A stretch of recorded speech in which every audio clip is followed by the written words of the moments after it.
السلام علیکم ورحمۃ اللہ وبرکاتہ۔ بسم اللہ الرحمن الرحیم۔ الرحیق المختوم۔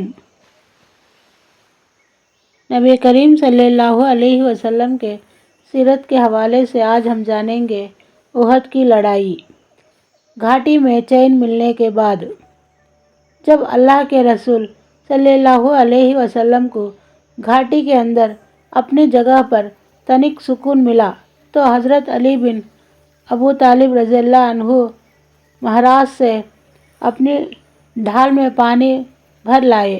کہا جاتا ہے کہ محراث پتھر میں بنا ہوا وہ گڑھا ہوتا ہے جس میں زیادہ پانی آ سکتا ہو، اور کہا جاتا ہے کہ یہ احد میں ایک چشمے کا نام ہے۔ بہرحال حضرت علی رضی اللہ عنہ نے وہ پانی نبی صلی اللہ علیہ وسلم کی خدمت میں پینے کے لیے پیش کیا۔ آپ نے کچھ اس میں ناگوار گندھ محسوس کی، اس لیے اسے پیا تو نہیں، البتہ اس سے چہرے کا خون دھو لیا اور سر پر بھی ڈال لیا۔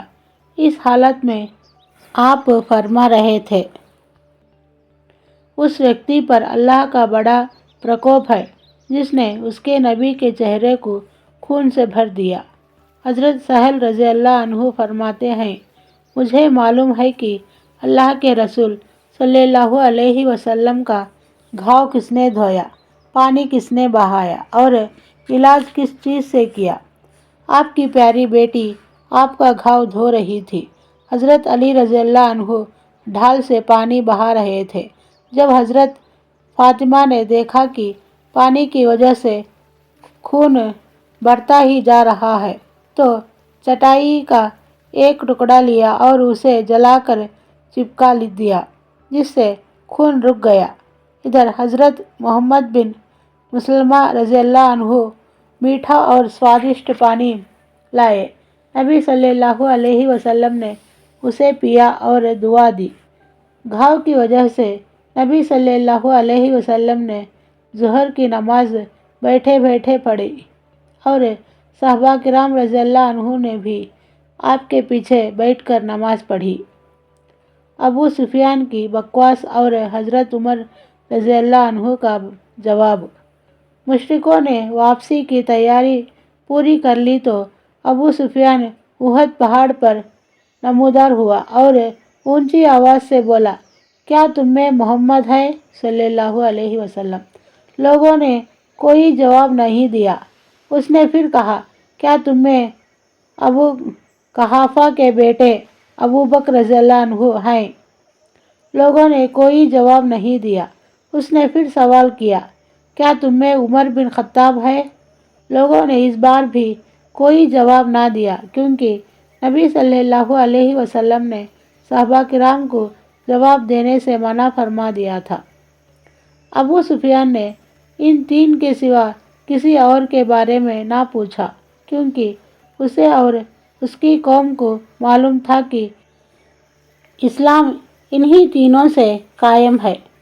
بہرحال جب کوئی جواب نہ ملا تو اس نے کہا، چلو ان تینوں سے فرصت ہوئی۔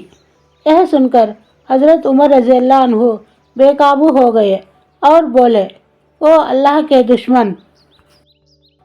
جن کا تو نے نام لیا ہے وہ سب زندہ ہیں، اور اللہ نے ابھی تیری رسوائی کا سامان باقی رکھا ہے۔ اس کے بعد ابو سفیان نے کہا، تمہارے قتل کیے گئے لوگوں کا مسئلہ ہوا ہے، لیکن میں نے نہ اس کا حکم دیا ہے اور نہ اس کا برا منایا ہے۔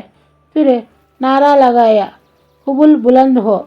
نبی صلی اللہ علیہ وسلم نے فرمایا، تم لوگ جواب کیوں نہیں دیتے؟ صحابہ نے عرض کیا، کیا جواب دیں؟ آپ نے فرمایا، کہو اللہ بلند و برتر ہے۔ پھر ابو سفیان نے نعرہ لگایا، ہمارے لیے عزا ہے اور تمہارے لیے عزا نہیں۔ نبی صلی اللہ علیہ وسلم نے فرمایا، جواب کیوں نہیں دیتے؟ صحابہ نے پوچھا، کیا جواب دیں؟ آپ نے فرمایا، کہو اللہ ہمارا مولا ہے اور تمہارا کوئی مولا نہیں۔ اس کے بعد ابو سفیان نے کہا، کتنا اچھا کارنامہ رہا، آج کا دن بدر کی لڑائی کے دن کا بدلہ ہے اور لڑائی ڈول ہے۔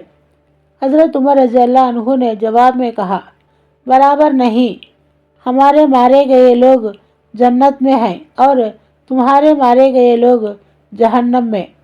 اس کے بعد ابو سفیان نے کہا، عمر میرے قریب آؤ۔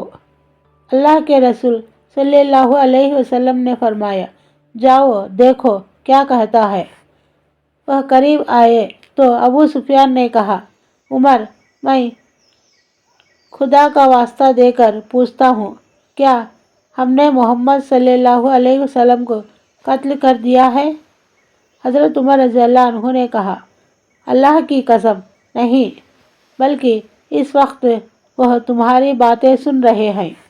ابو سفیان نے کہا، تم میرے نزدیک ابن کما سے زیادہ سچے ہو۔ بدر میں ایک اور لڑائی کا وعدہ۔ ابن اسحاق کا بیان ہے کہ ابو سفیان اور اس کے ساتھی واپس ہونے لگے تو ابو سفیان نے کہا، اگلے سال بدر میں لڑنے کا ارادہ ہے۔ اللہ کے رسول صلی اللہ علیہ وسلم نے ایک صحابی سے فرمایا، کہہ دو ٹھیک ہے، اب یہ بات ہمارے اور تمہارے درمیان طے ہو گئی۔ مشرکوں کے وچاروں کی جانچ۔ اس کے بعد اللہ کے رسول صلی اللہ علیہ وسلم نے حضرت علی بن ابی طالب رضی اللہ عنہ کو روانہ کیا اور فرمایا، قوم کے پیچھے پیچھے جاؤ اور دیکھو وہ کیا کر رہے ہیں اور ان کا ارادہ کیا ہے۔ اگر انہوں نے گھوڑے پہلو میں رکھے ہو اور اونٹوں پر سوار ہو اور اونٹ ہانک کر لے جا رہے ہو تو مدینے کا ارادہ ہے۔ پھر فرمایا، اس ذات کی قسم جس کے ہاتھ میں میری جان ہے، اگر انہوں نے مدینے کا ارادہ کیا تو میں مدینے میں جا کر ان سے دو دو ہاتھ کروں گا۔ حضرت علی رضی اللہ عنہ نے ان کا بیان ہے کہ اس کے بعد میں ان کے پیچھے نکلا تو دیکھا انہوں نے گھوڑے پہلو میں کر رکھے ہیں، اونٹوں پر سوار ہیں اور مکے کا رخ ہے۔ السلام علیکم ورحمۃ اللہ وبرکاتہ۔